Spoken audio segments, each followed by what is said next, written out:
Rules of debit and credit, ये chapter आपका accountancy का सबसे मोस्ट इंपॉर्टेंट चैप्टर है और इसी चैप्टर को पढ़कर आपको अकाउंटिंग करनी आएगी कि अकाउंटिंग को हमें करना कैसे है। इसके अंदर दो वर्ड यूज होते हैं, दो टर्म यूज होती हैं, डेबिट और क्रेडिट। ये दोनों टर्म आपने मोस्टली आपके जब भी बैंक अकाउंट में किसी ने पैसे सबमिट कराए होंगे, पैसे जमा कराए होंगे, तब आपने अपने फोन के अंदर ये मैसेज देखा होगा कि इतना अमाउंट हैज बीन क्रेडिटेड, या आपने जब जब पैसे विड्रॉ करे होंगे हैज बीन डेबिटेड।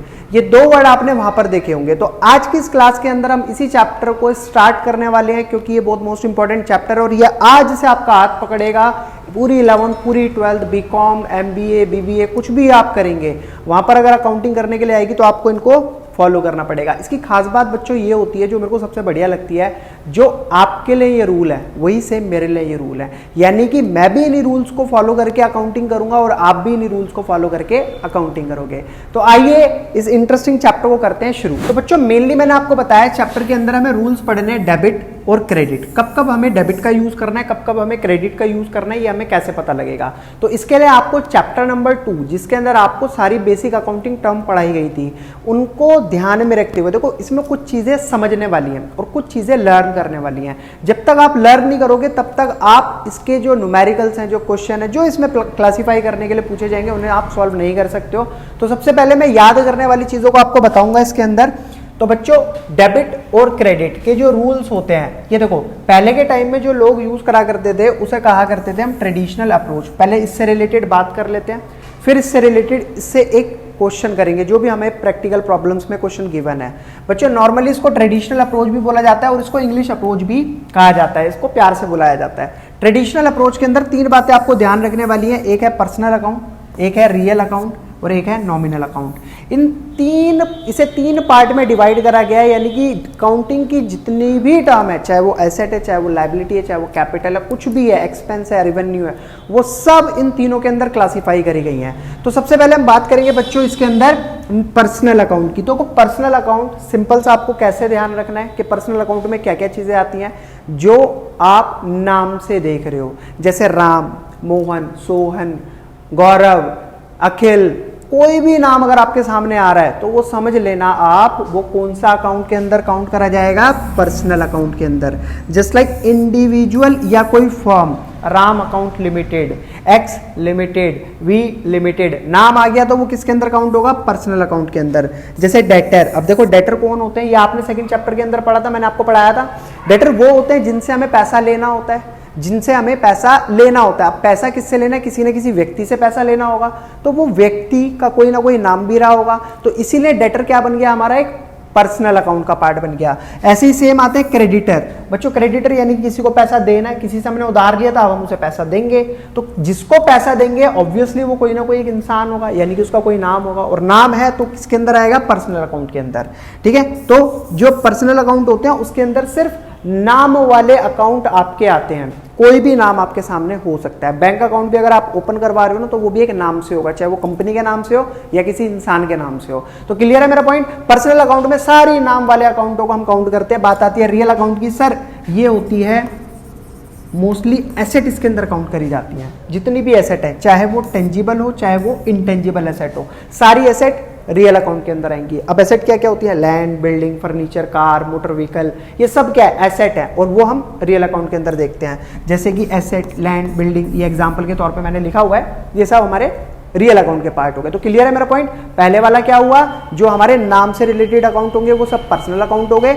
जो रियल अकाउंट होते हैं उनके अंदर सारी एसेट आ जाती हैं, टेंजिबल भी और इंटेंजिबल भी। 2 चीजों को छोड़ देना इसके अंदर, डेटर क्योंकि है तो एसेट ही, और दूसरा बैंक अकाउंट। क्लियर, ये दोनों किसका पार्ट हो गए बच्चों, पर्सनल का, क्योंकि ये दोनों नाम से रिलेट करे जाते हैं। तीसरा अकाउंट आता है हमारा नॉमिनल अकाउंट, इसको भी सिंपल वे में समझते हैं। नॉमिनल अकाउंट के अंदर जितनी भी रेवेन्यू और जितनी भी सेल्स हमारी जनरेट हो रही हैं वो सब इसके अंदर आएंगी, और जितने भी एक्सपेंसेस और जितनी भी परचेजेज हैं वो सब हम नॉमिनल अकाउंट के अंदर ही काउंट करते हैं। तो क्लियर है मेरा पॉइंट। अब जरा इसके 3 गोल्डन रूल देख लेते हैं जो इनसे रिलेट करते हैं, जो इनके काम मतलब इनको यूज करने में हमारी हेल्प करवाते हैं। तो वो क्या है, जैसे कि डेबिट द रिसीवर और क्रेडिट द गिवर, यानी कि जो रिसीव कर रहा है, कोई भी व्यक्ति जो रिसीव कर रहा है उसे आपको क्या करना है, डेबिट, और जो आप मतलब पे कर रहा है, गिवर, तो इट मींस उसे हम क्या करेंगे, क्रेडिट। तो अब आपको बात समझ आई। देखो पहले हमने क्या समझा, सर कितने टाइप्स के अकाउंट होते हैं ट्रेडिशनल में, 3, पर्सनल, रियल, नॉमिनल। पर्सनल के अंदर मैंने सारे आपको नाम वाली कहानी बता दी कि जो भी नाम के अकाउंट होंगे वो सब पर्सनल के अंदर अकाउंट होंगे। मान लो डेटर है हमारा कोई एक एक्स नाम का, या मान लो मोनू नाम का एक डेटर है जिसको हमें पेमेंट करनी है, यानी कि जो हमें पैसे देगा तभी तो वो हमारा डेटर हुआ। अब ये अगर पे कर रहा है यानी कि गिवर, ये क्या है, गिवर है, तो आप इसे क्या कर दोगे, मोनू को नॉर्मल सी भाषा में क्रेडिट कर दोगे। और अगर ये रिसीव कर रहा है हमसे पैसे तो मोनू को नॉर्मल सी डेबिट कर दोगे।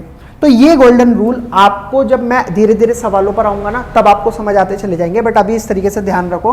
पहला पर्सनल अकाउंट के अंदर debit the receiver and credit the giver. बात आती है रियल अकाउंट की, तो एसेट, जितनी भी एसेट है अगर वो हमारी फॉर्म के अंदर आ रही हैं तो उन्हें हमें करना है डेबिट। यानी कि फर्नीचर अगर आप खरीद कर लेकर आ रहे हो तो फर्नीचर को आप क्या करोगे बच्चों, डेबिट। अगर फर्नीचर हमें छोड़कर जा रहा है, हमारी फॉर्म को छोड़कर जा रहा है, यानी कि व्हाट गोज आउट, तो फर्नीचर क्या हो जाएगा इस सिचुएशन के अंदर, क्रेडिट। ठीक है, फर्नीचर हो जाएगा क्रेडिट। तो जितनी भी एसेट होती हैं अगर वो आ रही हैं तो उन्हें डेबिट करो, और अगर वो फॉर्म से जा रही हैं तो उन्हें क्रेडिट करो।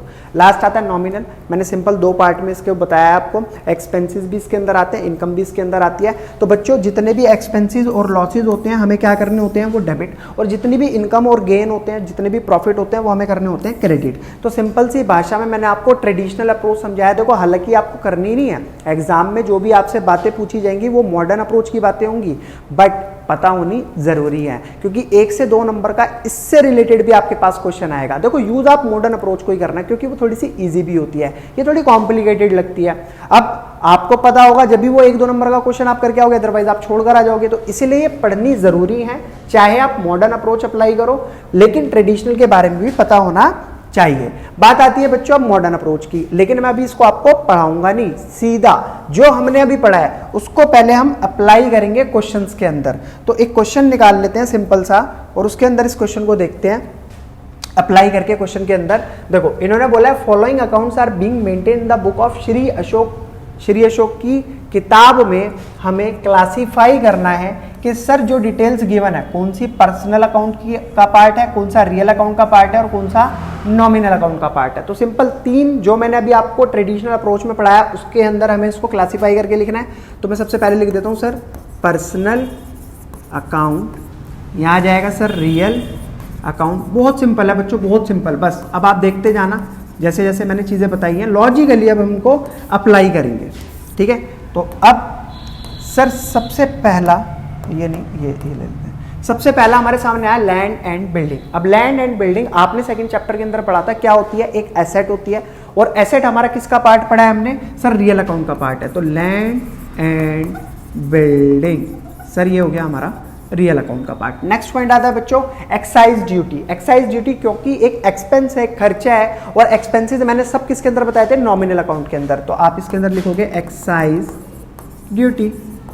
तो पहचानने की क्षमता आपके अंदर होनी चाहिए कि कौन सी एसेट है और कौन सी हमारा एक्सपेंस है, तभी आप इनको क्लासिफाई कर सकते हो। अगर आपको ये चीज नहीं पता तो पहले आप सेकंड चैप्टर पढ़िए, मैंने पूरी की पूरी वीडियो उसके अंदर सारी चीजें एक्सप्लेन करी हैं, आपको पहचानना सिखाया है कि किसे हम एसेट कहते हैं, किसे हम कैपिटल कहते हैं, किसे लायबिलिटी कहते हैं, किसे एक्सपेंस कहते हैं, किसे रेवेन्यू कहते हैं। 5 चीज बहुत बढ़िया तरीके से बता रखी है। ठीक है, नेक्स्ट आते हैं क्रेडिटर। क्रेडिटर क्योंकि एक ऐसा व्यक्ति जिसे कोई व्यक्ति जिसे हमें पेमेंट करनी है वो हमारा क्रेडिटर है। अब बात नाम की आ गई ना, तो बात की जब नाम आ जाती है तो हम उसे किस में डालते हैं, पर्सनल में। तो क्रेडिटर आ गए सर पर्सनल में। नेक्स्ट आता है कैपिटल। कैपिटल भी हम किसी ने, जैसे तुमने पढ़ा होगा कि एक्स ने या राम ने इतने रुपए की कैपिटल बिजनेस के अंदर लगाई। अब कैपिटल नाम से ही लगी है, और कैपिटल एक तरीके की लायबिलिटी भी होती है बिजनेस के ऊपर, तो ऑब्वियसली वो हमें किसके अंदर डालनी है, पर्सनल के अंदर। तो कैपिटल किसके अंदर आ जाएगी, पर्सनल अकाउंट के अंदर। ठीक है, नेक्स्ट आता है बच्चों मोटर व्हीकल। जो बाइक है वो क्या होती है, एक एसेट होती है, और एसेट को हम दिखाते हैं रियल अकाउंट में, तो मोटर व्हीकल। ठीक है बच्चों, नेक्स्ट पॉइंट आता है गुडविल। गुडविल एक एसेट है तो लिख दो गुड विल रियल अकाउंट के अंदर। नेक्स्ट पॉइंट आती है इन्वेस्टमेंट। इन्वेस्टमेंट क्या होता है बच्चों, सिंपल सी एक एसेट है तो डाल दो रियल अकाउंट के अंदर इन्वेस्टमेंट। नेक्स्ट पॉइंट आता है बच्चों इसके अंदर सैलरी। सैलरी एक खर्चा है तो nominal salary. Next debtor, debtor एक हमारा जिससे हमें पैसा लेना है, तो डेटर आ जाएगा पर्सनल अकाउंट के अंदर। बैड डेप्ट, क्योंकि ये एक तरीके का लॉस है और मैंने आपको बताया एक्सपेंस और लॉसेस सारे किसके पार्ट है, नॉमिनल के, तो बैड डेप्ट यानी कि गंदे डेटर। नेक्स्ट पॉइंट आता है बच्चों डेप्रिसिएशन, ये भी एक खर्चा होता है, नॉन कैश एक्सपेंस होता है, तो डेप्रिसिएशन यानी कि किसी भी एसेट की वैल्यू में गिरावट आ जाती है तो उसे हम डेप्रिसिएशन कहते हैं। नेक्स्ट आते हैं वेजेस, खर्चा है सर, डाल दो इसके अंदर। नेक्स्ट आता है बच्चों रिपेयर, खर्चा है सर, डाल दो इसके अंदर, रिपेयर। कितना सिंपल है ना। नेक्स्ट रमेश एक डेटर, रमेश एक डेटर है तो सीधी सी बात है सर, रमेश डेटर, नाम आ गया क्योंकि उठाएंगे पर्सनल में डाल देंगे। इंटरेस्ट रिसीव्ड, इनकम हो गई sir, interest received, interest received, ठीक है। नेक्स्ट पॉइंट आता है बैंक ओवरड्राफ्ट। अब बैंक से हमने ओवरड्राफ्ट कर लिया, यानी कि अब बैंक जो होता है वो ऐसे तो देता नहीं है ओवरड्राफ्ट, किसी ना किसी के नाम से वो अकाउंट भी खुला होगा जिसके अंदर से इन्होंने ओवरड्राफ्ट कराया, चाहे वो कंपनी के नाम पर हो चाहे वो किसी व्यक्ति के नाम पर हो, तो आपको उसे उठाकर किसके अंदर डालना होगा, पर्सनल के अंदर। तो bank overdraft, simple. Next point आता है परचेज रिटर्न, यानी कि हमने कोई ऐसा एक्सपेंस करा, मतलब खरीदा तो ऑब्वियसली एक्सपेंस हुआ, अब उसे रिटर्न कर दिया तो वो किसके अंदर आना चाहिए, नॉमिनल के अंदर। तो यहां पर लिख देंगे परचेज रिटर्न, सिंपल। नेक्स्ट आता है बच्चों ड्राइंग। ड्राइंग क्या होती है, ये आपको आंख बंद करनी है और सीधा पर्सनल के अंदर डाल देनी है, ड्राइंग एक लायबिलिटी है, ठीक है।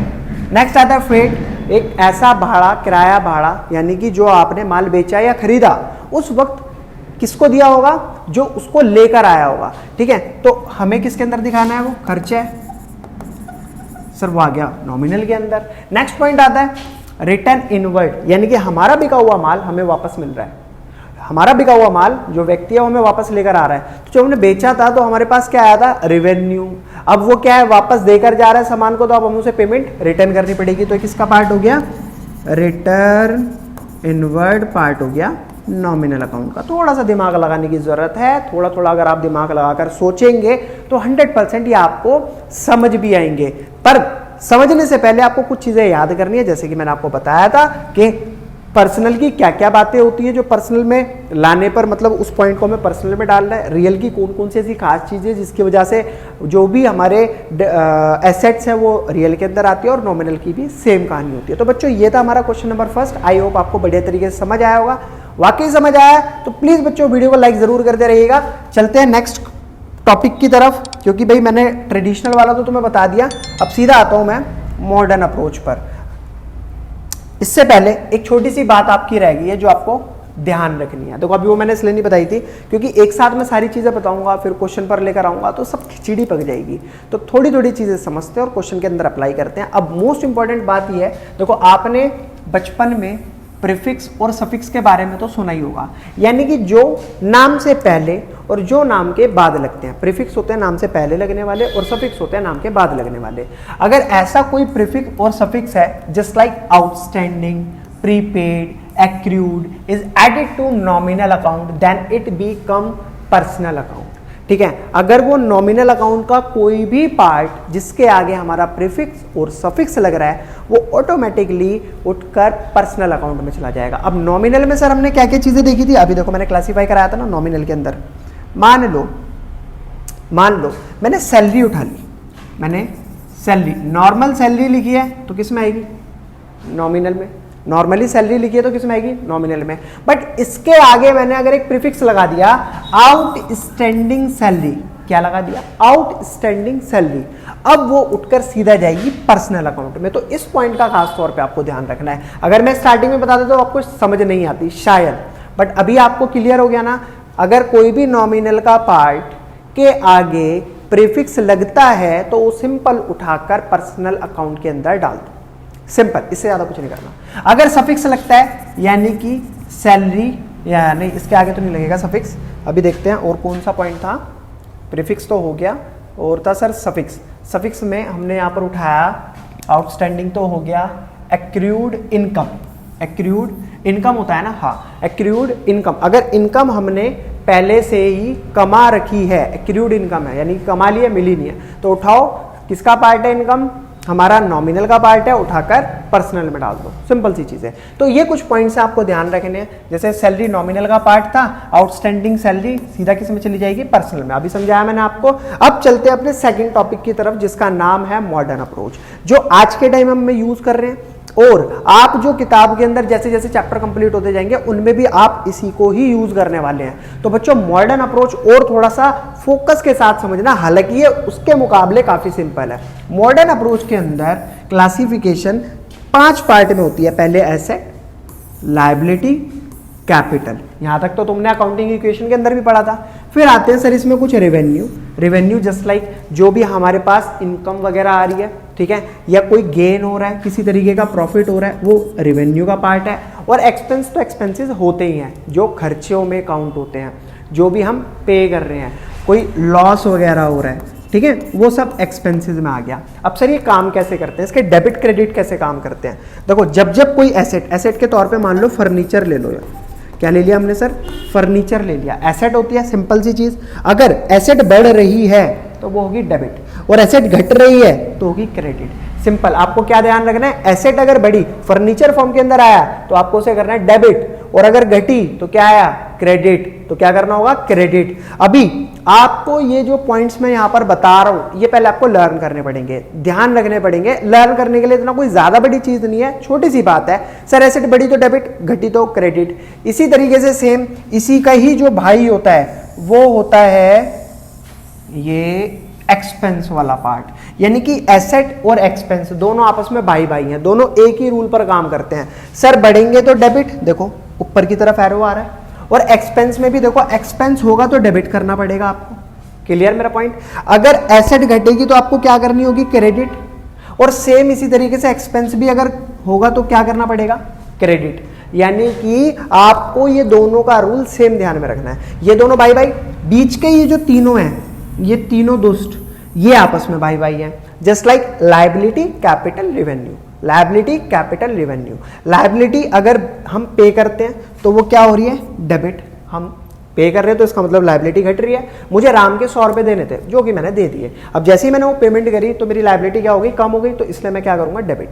और अगर मैंने राम से और 100 रुपए ले लिया तो क्या हो गई, बढ़ गई, तो क्रेडिट। क्लियर मेरा पॉइंट। इसी तरीके से सेम काम करती है कैपिटल। फर्म से कैपिटल निकालोगे, कैपिटल घटेगी, कैपिटल घटेगी तो क्या होगी, डेबिट।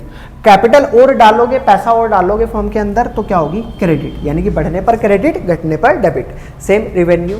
अगर आपका रेवेन्यू जनरेट हो रहा है तो आपको क्या करना होगा, क्रेडिट। यानी कि आपकी इनकम जितनी ज्यादा आ रही है उसको कितना क्या करोगे, क्रेडिट। अगर आपका रेवेन्यू घट रहा है, ठीक है, अगर आपका गेन नहीं हो रहा है मतलब, तो उसे आप क्या करोगे, डेबिट। तो क्लियर है मेरा पॉइंट, सभी को बात समझ आ रही होगी। रेवेन्यू अगर घटता है तो डेबिट, बढ़ता है तो क्रेडिट। लायबिलिटी अगर बढ़ती है तो डेबिट, अदरवाइज लायबिलिटी घटती है तो डेबिट, बढ़ती है तो क्रेडिट। सेम इसी तरीके से कैपिटल अगर घटती है तो डेबिट और बढ़ती है तो क्रेडिट। तो ये कुछ पॉइंट हैं जो आपको ध्यान में रखने हैं। मैंने टोटल 5 पॉइंट आपको बताए मॉडर्न अप्रोच के अंदर। इसी से रिलेटेड एक फटाफट से क्वेश्चन और कर लेते हैं। आपकी बुक का प्रैक्टिकल क्वेश्चन है, आपको अच्छे तरीके से समझाने के लिए मैं उसको करा रहा हूं, आपके दिमाग में चीजें सेट बैठ जाएंगी। चलिए जी इस पर आते हैं सर। सबसे पहले हमें गिवन है यहाँ पर, क्लासीफाई करो एसेट कौन सी है, लायबिलिटी कौन सी है, कैपिटल कौन सी है, एक्सपेंस कौन से हैं, रेवेन्यू कौन से हैं। तो सबके नाम लिख देते हैं sir. Asset, liability, capital, sir expenses हो जाएंगे, और सर रेवेन्यू। ठीक है जी, हमने पांचों को लिख लिया। अब पांचों के अंदर डालते हुए चलेंगे क्या क्या चीजें आनी चाहिए। सबसे पहले लैंड। लैंड क्योंकि एक एसेट है तो एसेट के अंदर डाल दो लैंड, यहां पर आ गया लैंड, ठीक है। Next salary. सैलरी अगर नॉर्मली लिखी हुई है तो इसका मतलब हमें वो पे करनी है, और अगर पे करनी है तो वो क्या हो गया, एक्सपेंस। तो यहां पर आ गई बच्चों सैलरी। नेक्स्ट पॉइंट आता है बैड डेप्ट। बैड डेप्ट क्योंकि गंदे डेप्ट होते हैं और ये एक तरीके का नुकसान है, तो हमें यहाँ पर दिखाना होगा बैड डेप्ट। ये वो डेप्ट हैं, वो डेटर है जो हमें पैसा नहीं दे रहे हैं। नेक्स्ट आता है बेटा फ्रेट। फ्रेट मैंने अभी आपको बताया था, एक तरीके का किराया भाड़ा होता है जो कि हमें खर्चा करना पड़ता है। अगर हम अपना माल किसी और को बेच रहे हैं तो हमें रिक्शे वाले को पैसे देने पड़ेंगे, तो फ्रेट आ जाएगा एक्सपेंस। फ्रेट डाल दो एक्सपेंस में। नेक्स्ट पॉइंट आता है बच्चों इन्वेस्टमेंट। एक एसेट होती है, हमने कहीं भी इन्वेस्टमेंट करी है तो वो एसेट है, मैं फिर बोल रहा हूँ आपसे, सेकंड चैप्टर के अंदर सारी चीजें समझाई गई थी आपको। अगर आपने वो चैप्टर नहीं देखा तो पहले उसको देखो, तभी आप क्लासीफाई कर पाओगे चीजों को। नेक्स्ट आता है बैंक ओवरड्राफ्ट, यानी कि बैंक से हमने ओवरड्राफ्ट कर लिया तो यानी कि लायबिलिटी हो गई, तो लायबिलिटी हो गई तो bank overdraft, simple. Next point आता है बच्चों कैपिटल। कैपिटल भी एक फर्म के लिए लायबिलिटी होती है, ऑनर की लायबिलिटी, जो ऑनर ने कैपिटल लगाई है उसके अंदर। वेजेस, खर्चा होता है सर, हमें किसी को वेजेस पे करने हैं, उसकी मजदूरी देनी है। नेक्स्ट आता है बिल्डिंग। बिल्डिंग एक एसेट होती है तो लिख दो एसेट के अंदर बिल्डिंग, ठीक है सर। नेक्स्ट पॉइंट आता है बच्चों डेटर। डेटर एक एसेट है, लिख दो डेटर एसेट, ठीक है। नेक्स्ट पॉइंट आता है डेप्रिसिएशन, नॉन कैश एक्सपेंस है, एक्सपेंसेस के अंदर आ जाएगा डेप्रिसिएशन। बच्चों एक जल्दीबाजी में गलती हो गई है, मैंने कैपिटल ना गलत जगह लिख दिया है, ये कैपिटल यहाँ नहीं आनी चाहिए, कैपिटल तो सर कैपिटल में ही आएगी, कैपिटल तो कैपिटल के अंदर ही आएगी, ठीक है। नेक्स्ट पॉइंट आता है गुडविल। गुडविल एक एसेट होती है तो लिख दिया सर गुडविल। कौन सी asset? Intangible asset. Next point आता है बच्चों इंटरेस्ट रिसीव्ड। अब रेवेन्यू जनरेट हो रहा है, इंटरेस्ट मिल रहा है हमें, तो हम किसके अंदर दिखाएंगे? रेवेन्यू के अंदर दिखाएंगे, इंटरेस्ट रिसीव्ड, ठीक है बच्चों। नेक्स्ट पॉइंट आता है क्रेडिटर। क्रेडिटर क्या होती है? लायबिलिटी, यानी कि हमें पैसा देना है अपनी जेब से किसी दूसरे व्यक्ति को, तो वो हो गया क्रेडिटर। नेक्स्ट पॉइंट आता है मोटर व्हीकल, तो यानी कि एक एसेट है तो हम इसे दिखा देंगे एसेट के अंदर मोटर व्हीकल। नेक्स्ट पॉइंट आता है बच्चों रिपेयर, यानी कि खर्चा, एक्सपेंस, तो रिपेयर को दिखा दो एक्सपेंसेस के अंदर रिपेयर। तो देखा बच्चों कितने सिंपल है, इतने इजी हैं ये, इतने इजी हैं। अगर आप थोड़ा सा ध्यान देंगे ना, इनकी जो मैंने लॉजिकल पॉइंट्स बताए हैं, जो आपको कॉन्सेप्चुअल पार्ट बताया, 100% समझ आएंगे यार, ऐसा हो ही नहीं सकता समझना है। तो बच्चों अगर आपको अभी भी कुछ चीजें ऐसी हैं जो नहीं समझ आई हैं, तो वीडियो को दोबारा से स्टार्ट करो, देखो, 110% समझ आएगी। पहले कुछ चीजें याद करो, फिर उनको ध्यान में रखते हुए एप्लीकेशन क्वेश्चन में अप्लाई करो, आप आराम से क्लासीफाई कर लोगे चीजों को, अपने आप हाथ चलेगा। एसेट क्या है, उठाकर डाल दोगे एसेट में, लायबिलिटी क्या है, लायबिलिटी में डाल दोगे, कैपिटल क्या है, कैपिटल में डाल दोगे। जल्दबाजी मत करना वरना मेरी तरह गलती कर दोगे, जैसे मैंने कैपिटल को लायबिलिटी में डाल दिया, हालांकि वो होती लायबिलिटी है। एज अगर हम ऑनर के पॉइंट ऑफ व्यू से बिजनेस के पॉइंट ऑफ व्यू से देखें तो वो ऑनर की लायबिलिटी है, फर्म के ऊपर कर्जा है एक तरीके का, जो उसे वापस से ऑनर को लौटाना है। क्लियर है? तो बच्चों मेरे को लगता है कि आज की क्लास में मैं थोड़ा सा इतना ही थ्योरी वाला पोर्शन कवर कराता हूँ, इतने क्वेश्चन बहुत हैं, बाकी स्लाइड्स मैंने सारी बना रखी हैं, ये सारे क्वेश्चन मैं आपको कराऊंगा। इस वीडियो के अंदर इतना ही रहने देते हैं, आप भी बोर हो जाओगे ज़्यादा पढ़ाऊंगा, तो आगे की क्लास में हम सारे क्वेश्चन कवर कर लेंगे और जो भी थ्योरी वाला हमारा पोर्शन बच रहा है उसे भी मैं कवर करा दूंगा। तो मिलते हैं बच्चों फिर अगली नई वीडियो में नए टॉपिक विद क्वेश्चन के साथ, तब तक के लिए धन्यवाद।